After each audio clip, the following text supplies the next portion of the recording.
Have you ever walked away from a conversation feeling like someone stole your peace without ever raising their voice? Maybe they smiled while saying something cruel. Maybe everyone else laughed. Maybe they called it a joke. Yet hours later, you're still replaying the moment in your head, wondering why it affected you so much. Here's what most people never realize. Some people aren't trying to solve a problem. They aren't trying to help you grow. They aren't even looking for an argument. They're looking for a reaction. Your frustration becomes their reward. Your confusion becomes their entertainment. Your self-doubt becomes proof that they still have influence over someone else's emotional world. And the more you react, the stronger they feel. But there's one response that quietly takes away everything they're searching for. Not because it's clever, not because it's aggressive, because it changes the entire psychological game. Before we get there, we need to understand what actually drives people who enjoy hurting others. Most people imagine cruel individuals as obvious villains. In reality, they often look completely ordinary. They're friendly when it benefits them. They're charming in public. They know exactly when to hide behind humor and when to pretend they meant no harm. What separates them isn't appearance. It's motivation. Healthy people want connection. They feel good when others succeed. They don't need someone else's pain to feel valuable. But emotionally insecure people often experience life as a competition they never believe they can win. Every confident person reminds them of what they lack. Every success story feels like evidence of their own failure.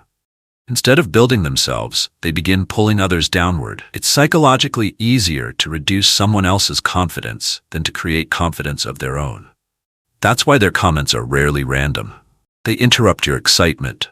They minimize your achievements. They embarrass you in front of other people. And when you react, they immediately reverse the roles. It was only a joke. You're taking it too seriously. I can't believe you're so sensitive. Notice what just happened. First, they create emotional pain. Then they criticize you for feeling it. The goal was never the comment. The goal was always your reaction. Once you recognize that pattern, something powerful happens. You stop seeing their behavior as proof that something is wrong with you. You begin seeing it as evidence of something unresolved inside them. That doesn't excuse what they do, but it changes how much control they have over your emotions. Most people respond in one of two predictable ways. They fight, or they freeze. When they fight, they explain themselves, defend every accusation, raise their voice, and desperately try to prove the other person wrong. The cruel person wins because the emotional reaction they wanted has arrived. When they freeze, they laugh awkwardly, stay silent, pretend everything is fine, and carry the pain home alone. Again, the cruel person wins. They've learned they can cross boundaries without consequences. Both reactions feed the same cycle, one with anger, the other with silence. Real strength begins with refusing to provide either one automatically. The first step is surprisingly simple. Pause. Not for dramatic effect, not to appear mysterious. Pause because emotional control always begins with slowing down. Most people answer uncomfortable moments immediately, but emotionally grounded people allow space between what happened and how they respond. That brief silence communicates something words rarely can. It tells the other person that they don't control your internal world. It also gives your brain time to choose instead of react. That tiny pause can completely change the direction of a conversation. Next comes something even more powerful. Quietly acknowledge what happened. Not with accusations. Not with sarcasm. Just calm observation. You might say that sounded intended to hurt, or interesting timing, or even, can you explain what you meant by that? Notice what's missing. There's no emotional explosion. You're simply placing their behavior into the open where everyone can see it. People who rely on hidden cruelty hate visibility. They depend on confusion. They depend on everyone pretending nothing happened. The moment their behavior becomes obvious without becoming dramatic, they lose much of their advantage. Sometimes they'll deny it. Sometimes they'll backtrack. Sometimes they'll become uncomfortable themselves. Whatever happens, you've changed the conversation. You're no longer defending yourself. You're inviting them to explain themselves. Another response surprises almost everyone. Accept the small part of criticism that might actually be true. Not because they're right about everything, Because secure people aren't afraid of imperfection. Imagine someone says you're too quiet. Instead of defending yourself immediately, you calmly respond, "I've always been thoughtful before speaking." Or if someone says you've made mistakes, "That's true.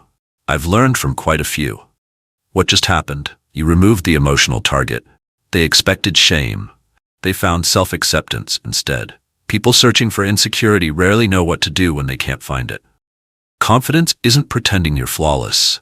It's remaining steady after someone points out that you're human. Then comes perhaps the most uncomfortable question someone like this can hear. Why did you want to say that? Not angrily, not sarcastically, just genuine curiosity. Most hurtful people spend very little time examining their own motives. They're accustomed to creating emotional chaos, not explaining it. A calm question forces attention away from your emotions and onto theirs. Suddenly the spotlight changes direction, and often they have nowhere to go. Sometimes they won't answer, sometimes they'll laugh, sometimes they'll change the subject. Each reaction tells you far more than their original comment ever did. Finally, remember something many people overlook. You don't have to stay available. Walking away isn't weakness, it's boundary. Not storming out, not making a dramatic speech, just deciding that your peace deserves more value than proving a point. Some conversations end the moment one person refuses to keep participating. And that's okay. One of life's greatest skills is recognizing which battles improve your future and which only drain your energy. But here's the deeper lesson beneath everything we've discussed. People teach others how to treat them through repeated patterns. Every time you abandon your own boundaries to keep someone comfortable, you're unintentionally sending a message. Every time cruelty receives unlimited access to your attention, another lesson is reinforced. Fortunately, patterns can change. Every calm pause teaches something new. Every healthy boundary teaches something new. Every deliberate exit teaches something new. Over time, emotionally manipulative people begin looking elsewhere. Not because you've defeated them, because you've become emotionally unavailable to the game they wanted to play. And that's the real victory. You stop measuring yourself by their opinions. You stop replaying conversations all night. You stop wondering whether you should have found a better comeback. Because your goal is no longer to win against difficult people. Your goal is to remain yourself in the presence of difficult people. That kind of emotional stability can't be taken away by sarcasm, insults, or manipulation. It comes from knowing your value before someone else questions it. The strongest people aren't impossible to hurt. They're simply unwilling to hand someone else the responsibility for defining how they feel about themselves. And once you understand that, something quietly changes. You walk into rooms differently. You carry yourself differently. The people who once searched for your reactions begin searching somewhere else. Not because you became harder, because you became calmer. And calm is incredibly difficult to manipulate.